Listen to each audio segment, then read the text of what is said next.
A very good morning to all of you, most honorable patrons of this All India Faculty Development Program, the organizers,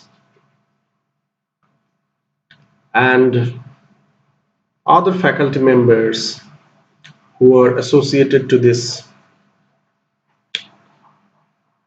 I must say, I am very much privileged to be here to deliver a lecture on this occasion. I am very much thankful to the organizers for allowing me to deliver a lecture on a specific topic of online education. Before getting into the discussion, I must clarify one thing that I'm not an expert of educational psychology or the topic that I am going to discuss is not from my area of interest at all. But parallelly, I cannot deny that being a faculty of a postgraduate college, I'm also very much into this process of online education and e-learning. I'm also facing all those obstacles while delivering lectures to my students. So I'll try to discuss all those aspects, especially the psychological barriers that the students of schools and colleges may face while they're into this process, and I'll share my personal experiences as a teacher. So, the title that I'm going to deliver, the topic rather, that I'm going to deliver for today's discussion is Psychological Barriers of E-Learning, a new learning from the end of the learners. Not only from the end of the learners, it is from the end of the faculties also, to be very specific. COVID-19 has resulted in shutdown of academic institutions all across the world. Globally, if I am not wrong, 1.2 billion children are out of the classroom.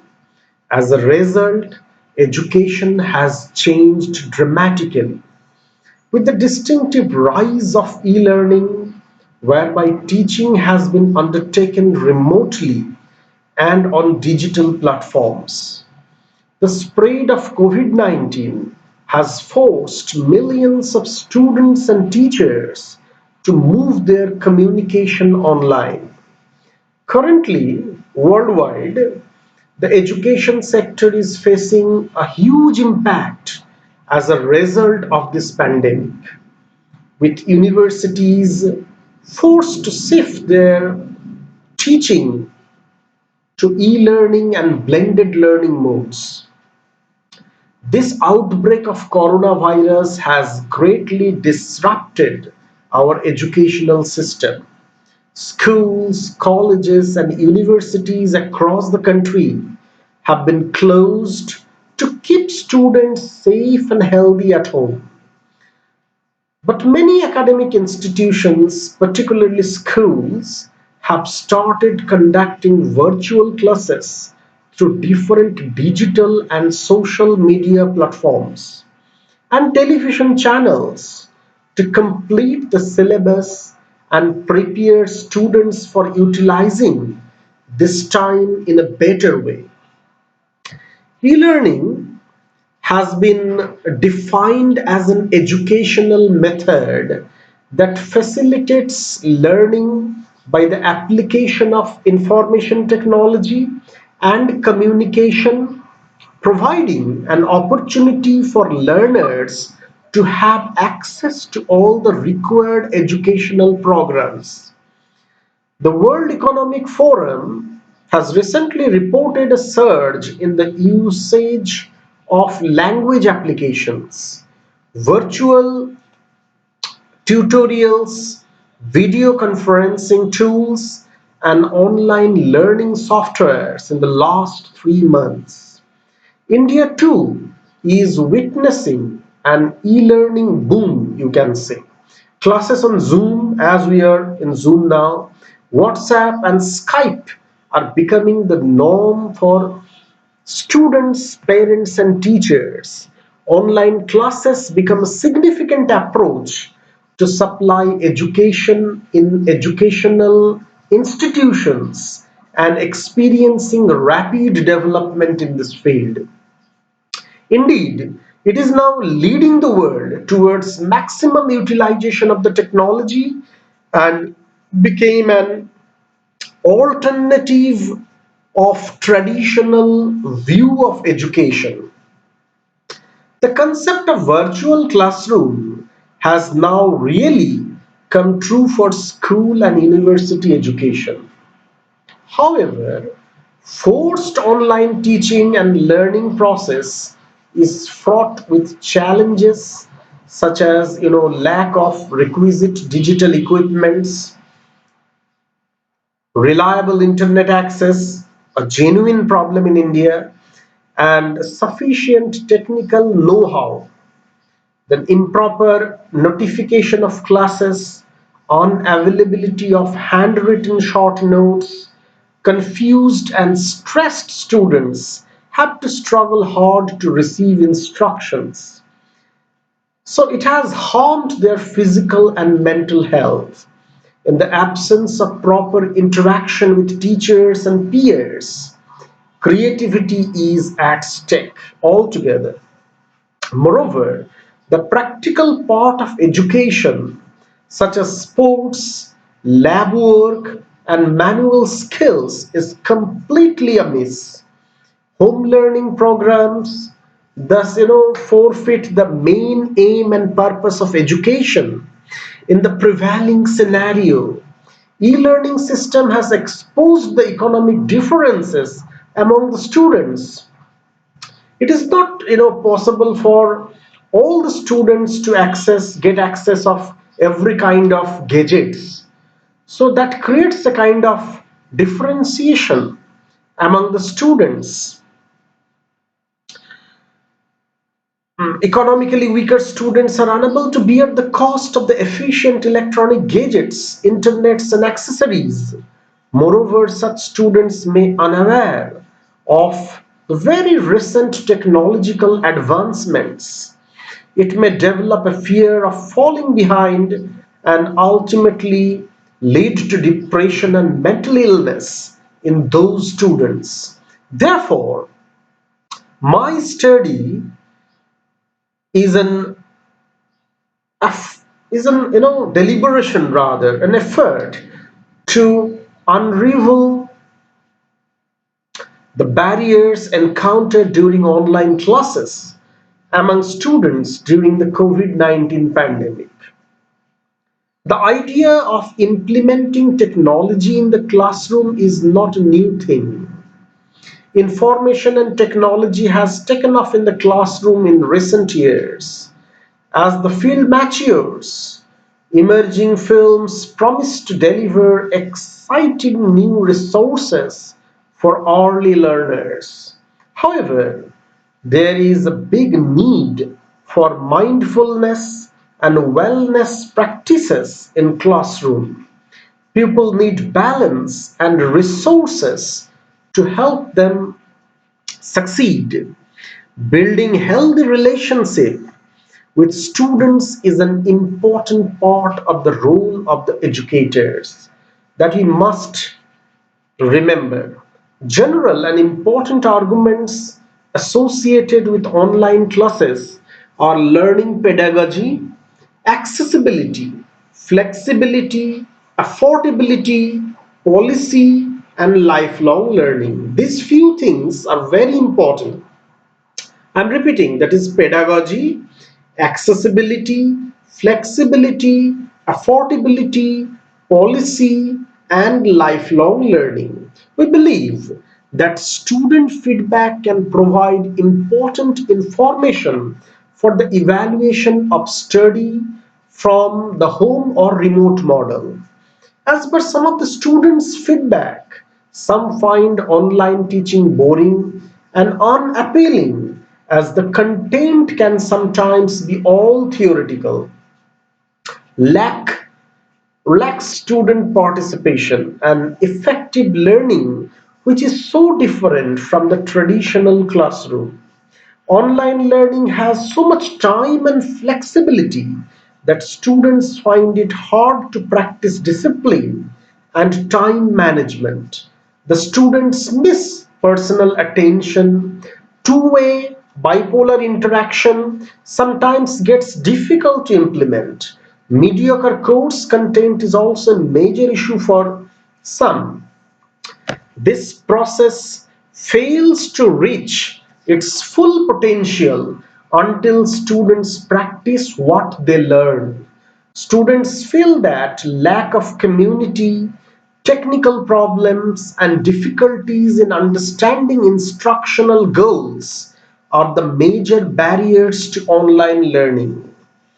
In one study, students were found to be poorly performing in their assignments and underprepared in balancing their work, family, and social lives with their study online and while they're studying online environment.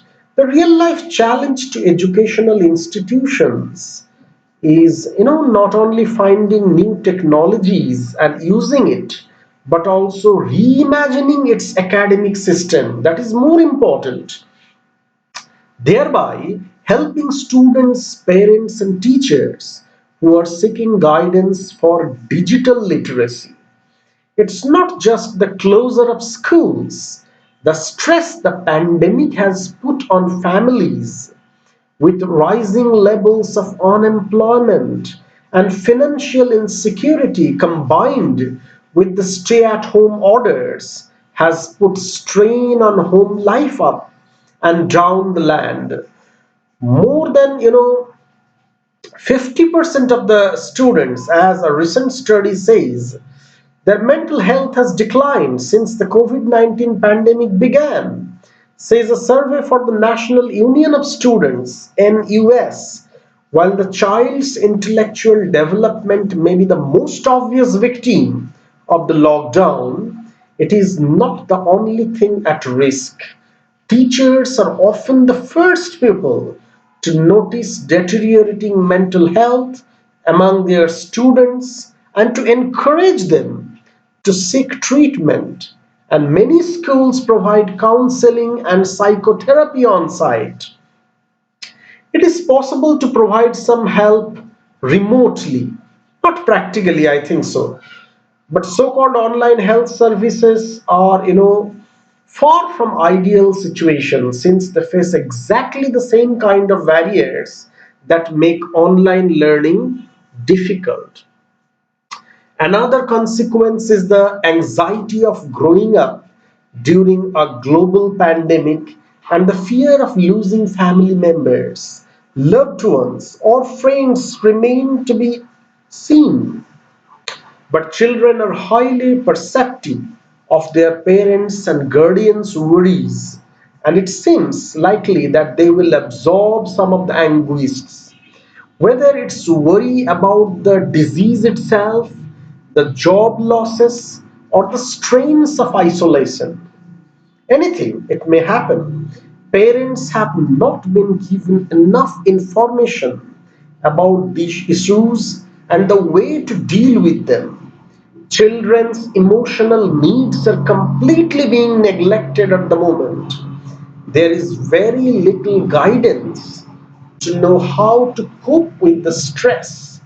It is also unclear how isolation and physical distancing may influence the development of the socio-economical skills like regulating your feelings, exercising self-control, and managing conflict with peers. It's now known that time in education is essential for helping children to mature, and this pause may just delay their progress. So it may be that it's only children who are worst affected. We can only hope that parents can probably spend more time helping them personally with home tutoring, for instance. Children are missing out on opportunities to expand their intellectual horizons, such as music lessons, field trips, social or trips to museum, etc. This has hit some students badly, with some finding themselves living completely alone. Loneliness and isolation appear to have had a huge impact on well being and mood, with many students socializing and meeting others far less than ever before. We lack a truly similar reference experience to try to see what happened and how to cope up with such restrictions. But children are sensitive and responsive to their environments, and early in life stress has consequences for child development, mental well being, and human progress. There are not easy, but there are some possible solutions to fix these problems too. Let's try making e-classes interesting, that we can do from our part, interactive and dynamic. In case of technical issues, pre-recorded video sessions and testing the content can be incorporated so that the whole process of the online classroom cannot be hampered. Our teachers and educators need to make extra efforts to humanize the learning process, providing the students with personal attention so that they can smoothly adapt to new learning environments and processes. In order to maintain classroom discipline, teachers should set schedule reminders for students to make them alert and attentive. Social media and various group forums can be used to communicate with students. Most importantly, effective communication is the key to connecting with the students via various messaging applications, video calls, so on, utilizing social media effectively.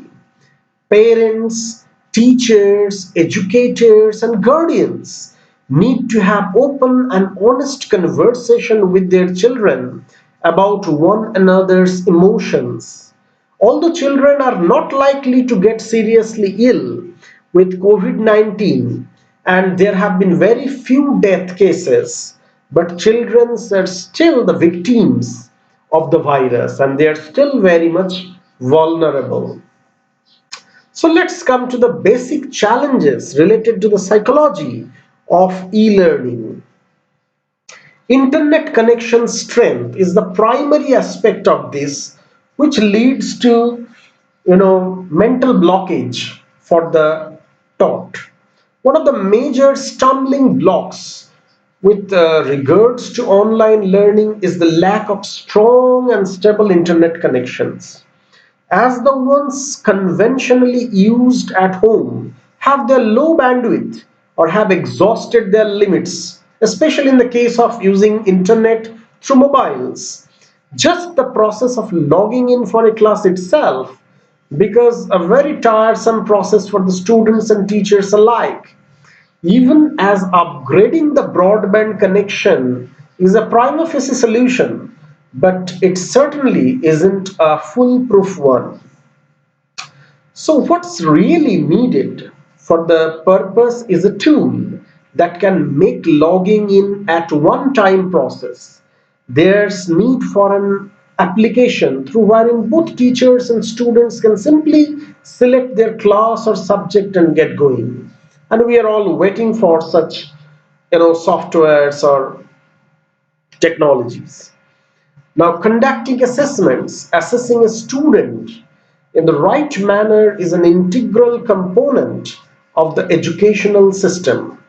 Under normal circumstances, students are made to take tests or appear in an examination on school premises. Unfortunately, that's not a possible now. In online learning, assessing students through a multiple choice question mechanism is still feasible as a stopgap, but real learning is measured by conducting a subjective assessment. This is one of the biggest challenges for traditional online solutions that are predominantly MCQ based. Another related hindrance in checking the assessment is checking the assessments. Even if students upload their answer sheets online, and if the teachers concerned teaches across 5 different sections, for example, they would have to assess more than 50 students. And it is particularly an uphill task to upload or download so many answer sets. So what's needed here is a tool that provides a comprehensive assessment system wherein the requirements of both the teachers as well as the students are met. Hope I can make the point clear to you. Restrictions regarding, you know, cheating or unfair means, accept it or not, though it sounds very bad, there are quite a few students who try to leverage the easy way to success. It has become easier for them to cheat while using online learning system. While we agree that this is primarily about being self-disciplined, educational institutions should look at minimizing the possibility of students subverting the sanctity of assessments that are used to improve the learning of the class and the students too. To check these measures, we have some developed mechanisms on online platform wherein the teacher is immediately informed when a student leaves the examination screen to access a browser, etc. So the teachers must be very careful while importing online lecture or taking any kind of online test. They can use such mechanism to curb this menace. Online security, no matter what do you do on internet, concerns about data privacy and security is always associated. Usually teachers conduct online classes through free platforms such as Zoom and Google platform, but they are not really the safest or the most secure tools for the purpose of learning. The need is to make use of new age platforms that can ensure a safe and online environment. Anytime the online platform, the online medium of instruction through which one particular institution is delivering their classes can be hacked. And we have such instances in a recent past. So we must be very careful regarding all these things. And monotony is another important aspect, psychological related aspect. Last but possibly the most significant challenges associated with online learning is monotony and boredom induced by increased exposure to the screen as well as of sitting at one restricted spot for a prolonged time. The onus of breaking this boredom or fatigue lies with the teachers and the educational institution. There is a need for a consistent environment and endeavor to make the session as interactive as feasible. Taking this aspect of online learning into consideration,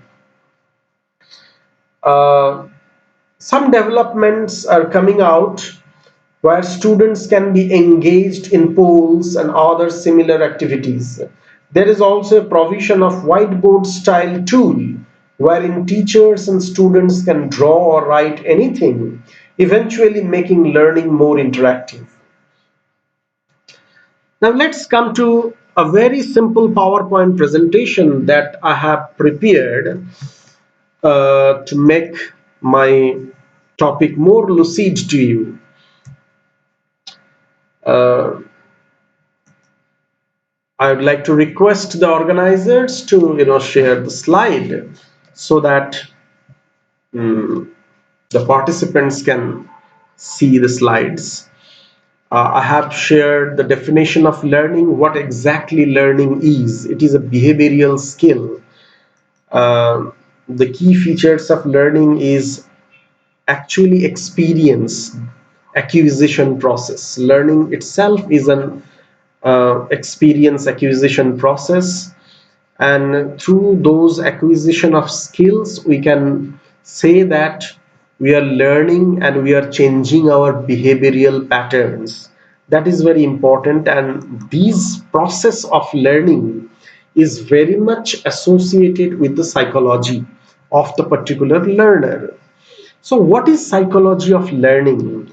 This area is concerned with a few questions.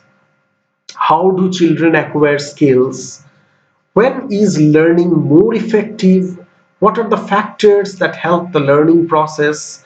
How do we measure the amount of learning?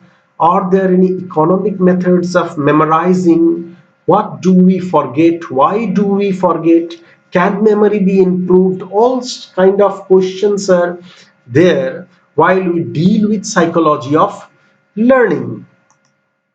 I have shared one diagrammatic structure of e-learning process, a kind of paradigm shift, you can say, in the context of India, how teacher-centered instruction has been shifted to student-centered instruction and all. But this is a very ideal situation. We need to understand that many other factors and barriers are there underneath e-learning process that we need to overcome.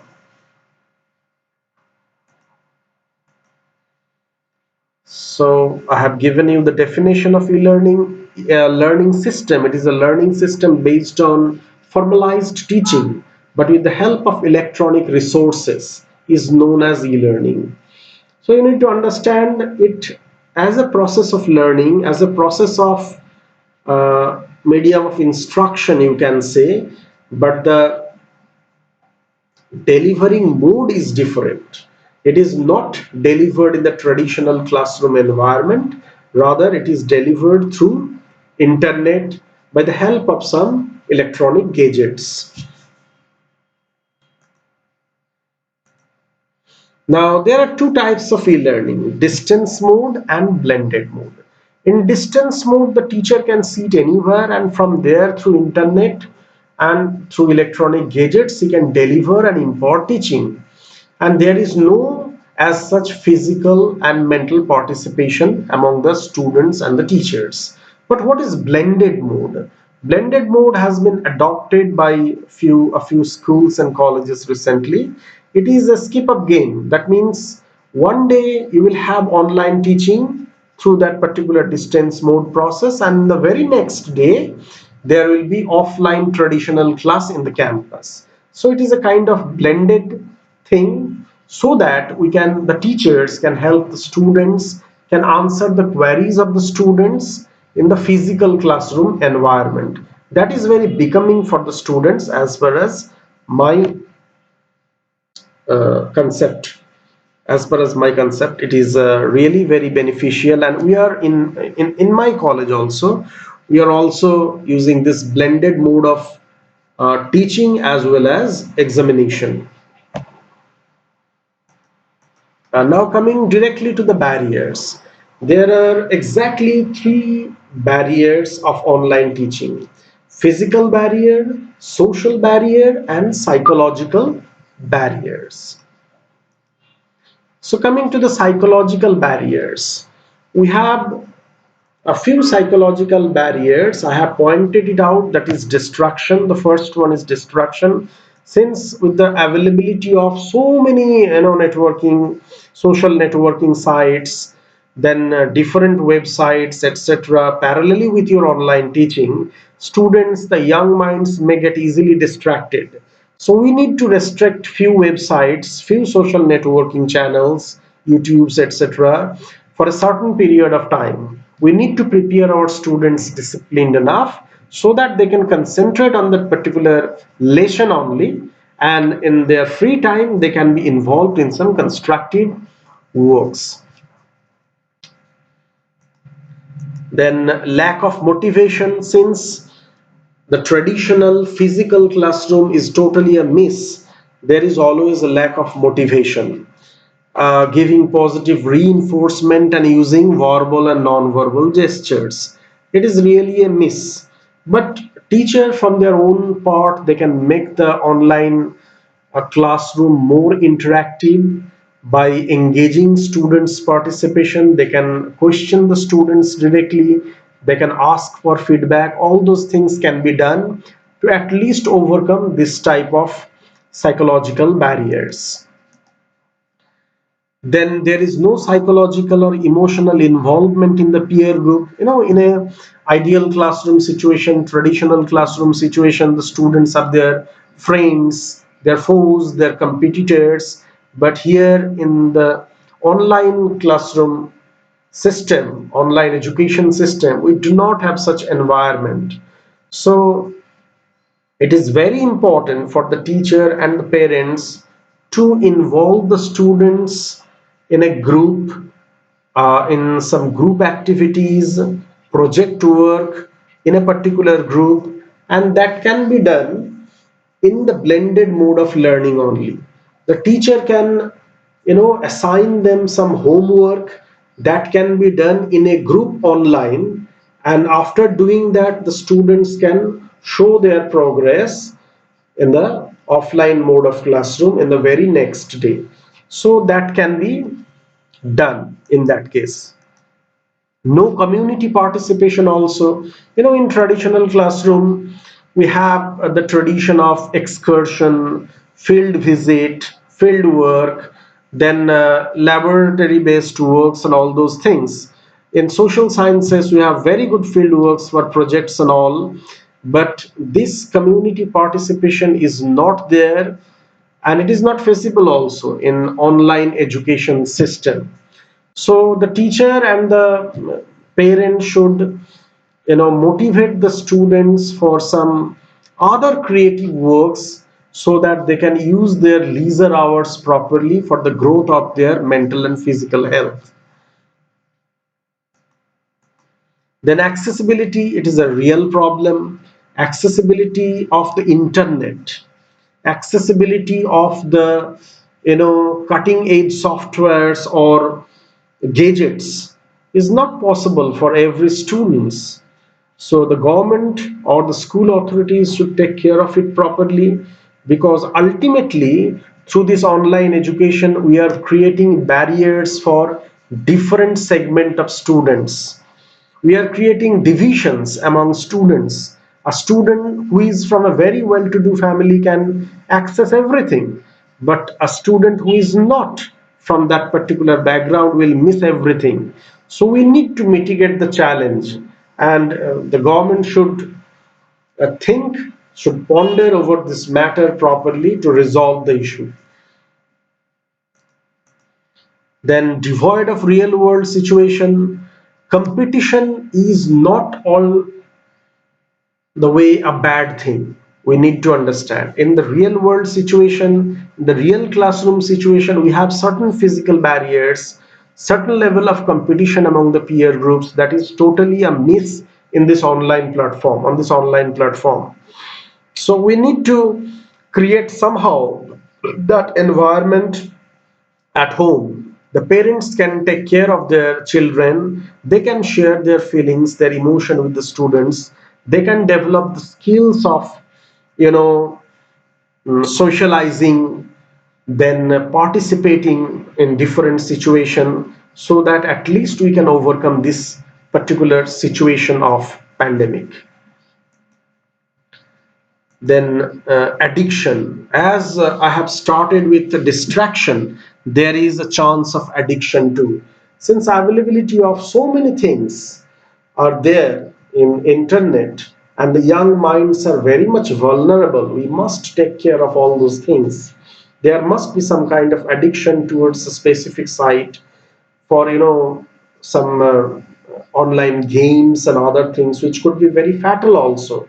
So both the teachers and the parents should take care. They should reframe the schedule of online learning, and after that there must be some break, there must be some relaxation for the students, where they can do some creative activities like instrumental music, vocal music, gardening, home affairs like cooking and etc. That they can be involved in all these things for their mental health.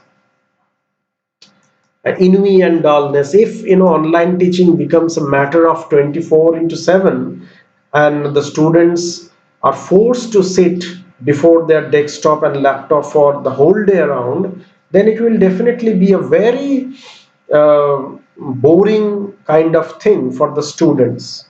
So there must be a kind of gap between every lesson, and there must be some other works that must be that could be painting or some other things which could be incorporated in the curriculum that we are now dealing with, so that the students get engaged in all those things and can utilize their time properly to overcome ennui and dullness regarding this online platform of education. And it is related to withdrawal system or negligence too.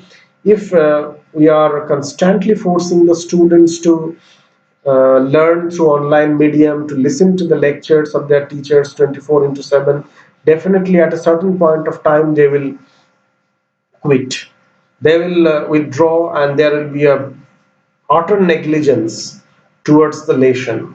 So a blended mode, a healthy blended mode is required, so that we can make the student participate in both online teaching learning as well as creative activities. And by doing this, we can create a relatively better environment for online education. So what are the duties of the teachers?